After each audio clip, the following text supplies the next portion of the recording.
La maîtrise des énergies par les humains, c'est toute une histoire. La seule source d'énergie dont les premiers hommes disposaient, c'était leur propre énergie musculaire. Au cours du Paléolithique, vers 400 000 ans avant Jésus-Christ, on maîtrise le feu. C'est le premier bouleversement majeur dans l'histoire de l'humanité. On peut désormais se chauffer, s'éclairer, cuire des aliments ou encore éloigner les bêtes sauvages.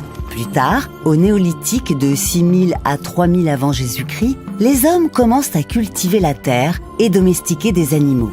Ces derniers deviennent alors une source d'énergie. Leur force est transformée en énergie mécanique, permettant à l'homme de tracter des charges lourdes.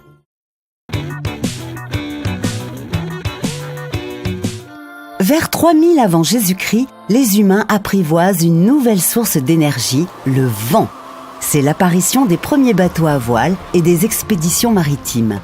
Au 7e siècle après Jésus-Christ, les Perses conçoivent les premiers moulins à vent. Ils sont constitués d'un axe vertical autour duquel s'articulent des pales horizontales faites de bois.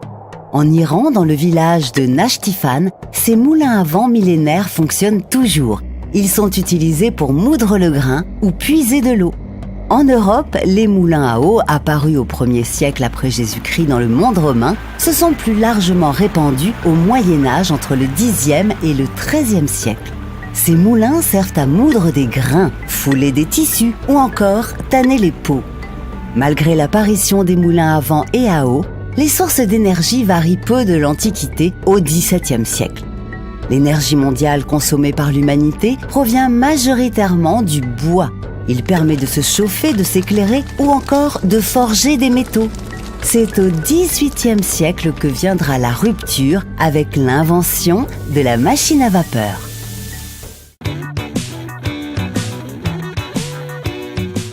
Au XVIIIe siècle, c'est la première révolution industrielle. Elle voit le jour au Royaume-Uni. L'ère des machines commence. D'ailleurs, cette époque est notamment marquée par l'apparition de la machine à vapeur de l'Écossais James Watt en 1769. Elle transforme la chaleur en énergie mécanique. Dans le même temps, on extrait de plus en plus le charbon, dont la combustion a un rendement bien supérieur à celle du bois.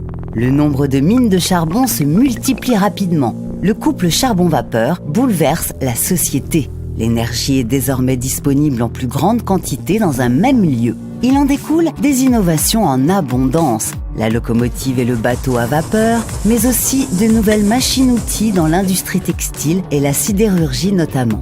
Les innovations techniques sont frénétiques au cours de cette période. Au XIXe siècle, l'industrialisation du pétrole et de l'électricité donne un nouvel essor à la révolution industrielle. La recherche de sources d'énergie devient un pilier de l'économie.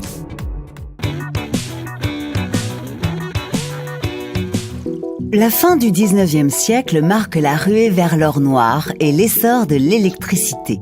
En 1859, le premier puits de pétrole est exploité aux États-Unis. On extrait directement le pétrole du sol grâce à des tuyaux. Les progrès de la chimie permettent la transformation du pétrole à l'échelle industrielle. Parmi les premières applications, le kérosène utilisé pour l'éclairage. Aujourd'hui, le kérosène est utilisé comme carburant pour les avions. Parallèlement, se développe la production d'électricité avec des systèmes qui se perfectionnent tout au long du XXe siècle. Moteurs et centrales électriques, transformateurs et lignes haute tension pour le transport du courant électrique. L'électricité est une véritable révolution pour une société qui met en avant le progrès et la modernité. La fée électricité devient le symbole de toute une époque, célébrée jusque dans les expositions universelles.